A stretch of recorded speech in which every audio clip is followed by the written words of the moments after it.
So you can imagine that Hank and I, like most voters, tend to pigeonhole people. You hear you're a Democrat, you assume certain things. You hear you're a Republican, we assume certain things.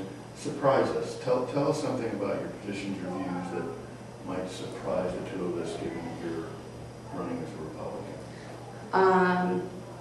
Well, there are a lot of Republicans who don't believe in social services, and I'm a product of those systems. My mom was on welfare until the last kid turned 18.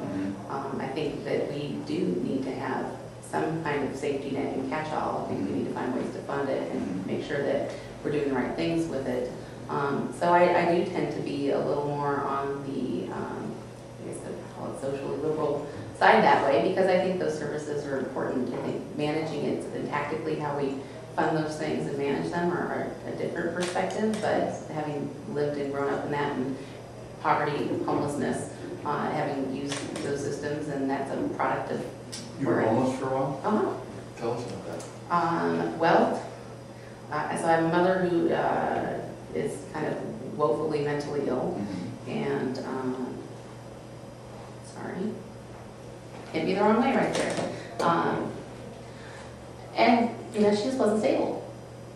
So we moved around a lot. I missed almost the entire 8th grade year because I stayed home and watched kids, and she wasn't on drugs or anything like that. She just had mental illness issues that she didn't think she needed to take care of.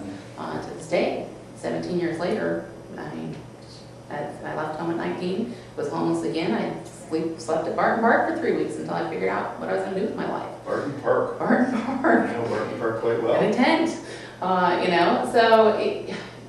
so that I think that changes my perspective. And I'm a Republican because I'm fiscally conservative. I've seen the inside of those systems, and I know where they don't work. When someone says it costs, and I'll just arbitrarily throw out a number, a couple $100 to screen a kid, but you got an NGO who can do a vision screening for $6. Something's wrong with the system.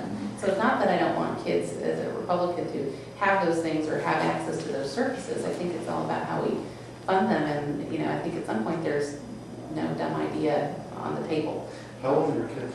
They are 7, 8, and 10.